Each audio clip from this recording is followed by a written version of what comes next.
We didn't know it, but on that day, politics changed forever.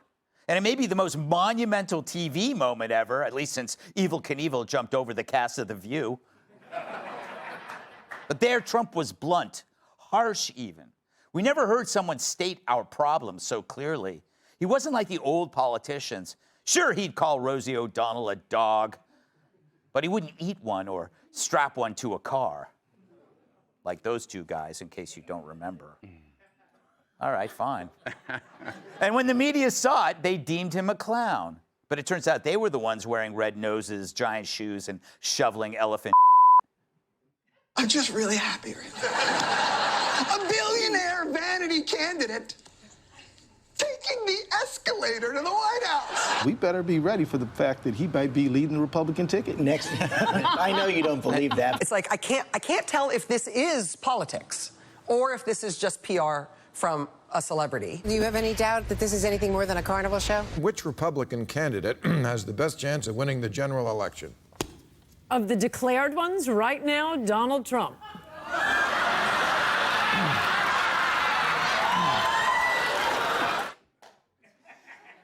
Now, I can make fun of those idiots, except I was one of them.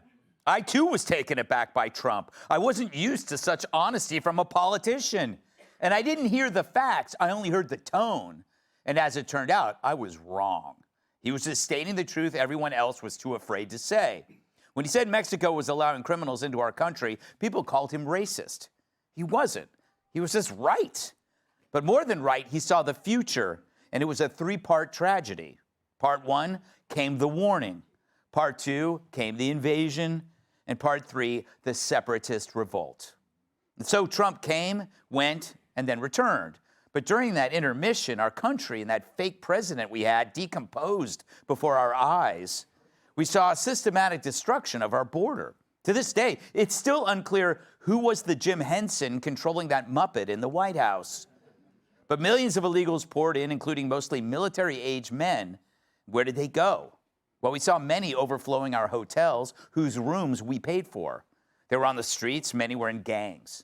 And there in LA, there they were waving flags, demanding independence from the country that they invaded. In effect, the Dems destroyed the appeal and necessity of legal immigration because we now had more illegals than legal. Invading was simply easier than waiting your turn. But when Trump returned, he was going to fix the problem that first propelled him to the presidency. And what happened? The border was made as tight as Nancy Pelosi's face. Immediately, cartels were designated as foreign terrorists and illegal criminals were taken off the streets. Nearly 1 million people have already self-deported. I haven't seen that many people run for the exits since Dana ordered a chili dog at Citi Field.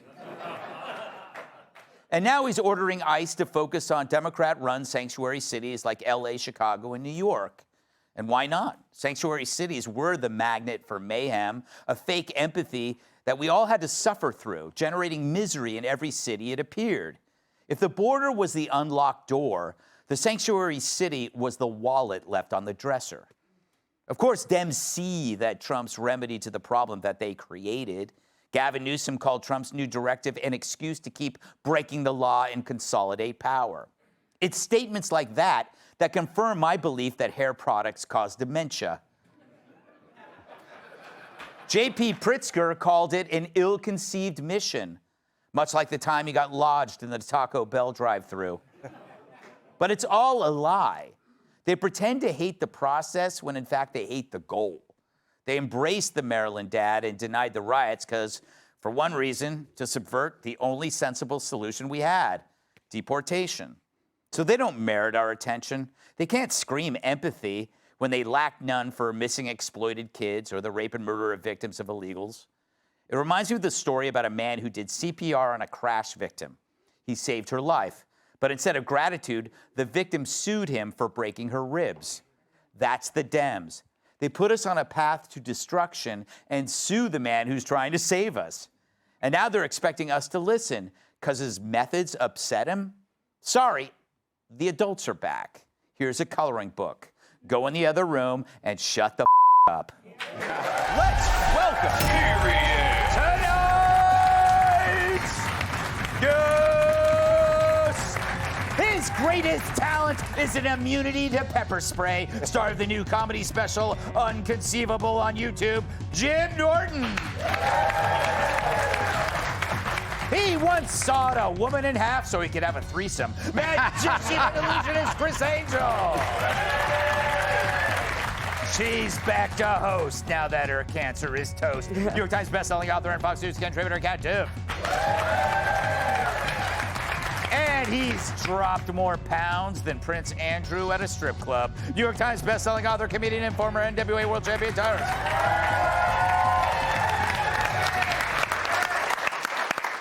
Jim, you're legendary at getting people to self-deport your shows. You know, Greg, that would have been so much nicer if you stopped after legendary. What do you make of these self-deportations? Is that kind of what Trump's initial gift is that he creates the atmosphere to incentivize leaving? Yeah, but I mean, he's right. If people are here illegally, they should just go and then come back legally. It's not a crazy thing to expect. And the thing that's appealing about him to people is he's unscoldable. There's something about Trump that people like the things that would break politicians back. They say something wrong and people like, that was upsetting, and they're like, oh God, I'm sorry. And he just won't break. There's something about that was really an attractive quality. And I think that Democrats never understood why people liked him, so they underestimated them, and then they underestimated him again. They didn't understand that there wasn't a bunch of dummies who don't know anything who are just voting for a bombastic guy. It was that they hate all of you. All of these people who are currently in these situations and politicians they hate. So that they like him by default. Do you understand what I mean? Yeah. I think personally I was jealous because I had been talking about being too politically correct and all of these things, and he kind of did it in a bigger way, and it was like, damn him.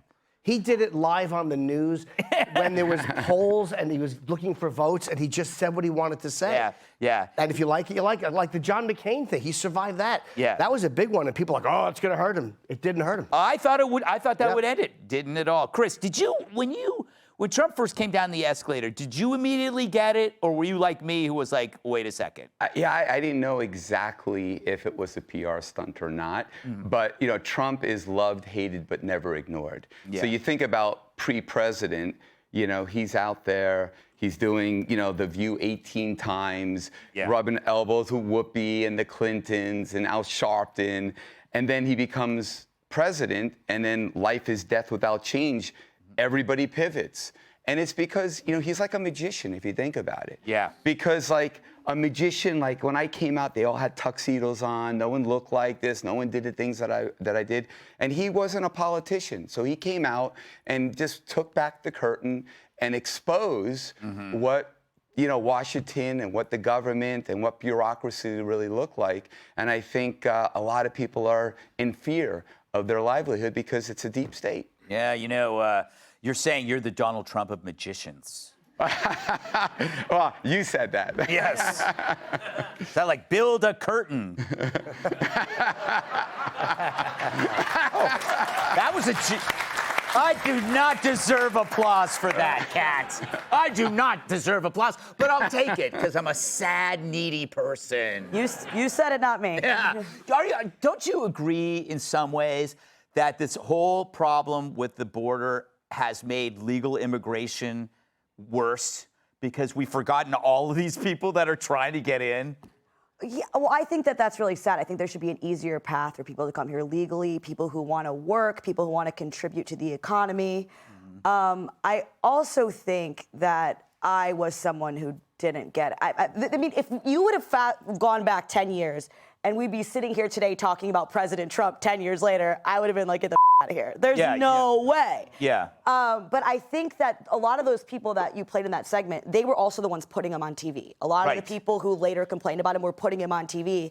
And the more that he spoke on TV, the more they were like, can you believe he said that? And I think what I heard from people who supported him at that time, some of the first people to support him, straight up said, I'm supporting him because everyone's against him. So they essentially turned this super rich guy into a victim of sorts and the underdog of sorts. And people kind of, I think, thought of the times they were kind of scolded by people for Yeah. saying something, and it was the height of some of this cancel culture of you say the wrong thing and then you're a bad person. And I think that made him, nobody saw it coming that it was going to make him more popular. A few people did. A few people did. I mean, like Steve Bannon was there from day one, Tyrus. Were you day one, or did you take some? It's 10 years ago. Were you here 10 years ago? Yes, yes. I didn't say much because I didn't get paid then. So, I'm just not going to spit gold for free. Wait, were you here? Have you been here for 10 years? Yeah, No, I thought it was 20. yeah, 10 years, Greg. Yeah, Wow. yeah, or nine years, 10 months, and 4 hours, whatever, however you want to break it down to the stat people. But yeah, it's been a long time. Actually, when I came on, you used to make Kat stay in the corner and only critique at the end. Oh yeah. Remember that Kat would do the thing who made mistakes? Are you serious? Yeah, and you had that genius liberal talking guy on the wall. The talking wall. Yeah, that happened at R.I.P. And the worst part is you made me carry you through the door on the first show. That's right. Yeah.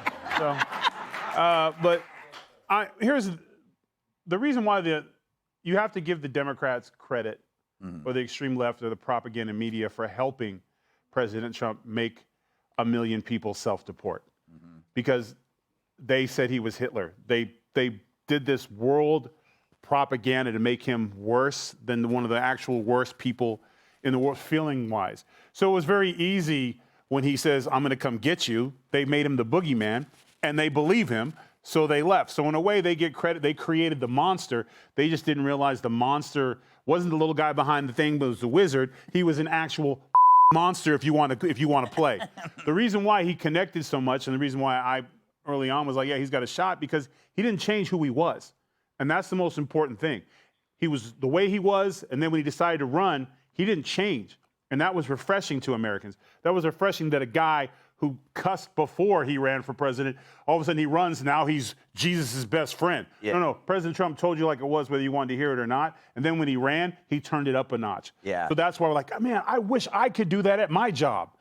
Well, I kind of do. But I'm just saying that was what made it contagious, because he was saying, like, everyday people cuss. Everyday people don't always say the right thing. Every one of us has a mistake or something in our past. He didn't run from it.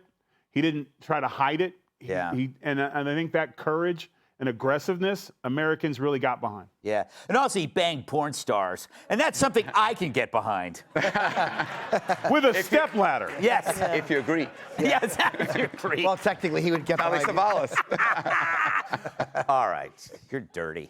Click here to subscribe to the Fox News YouTube page to catch our hottest interviews and most compelling analysis. You won't get it anywhere else.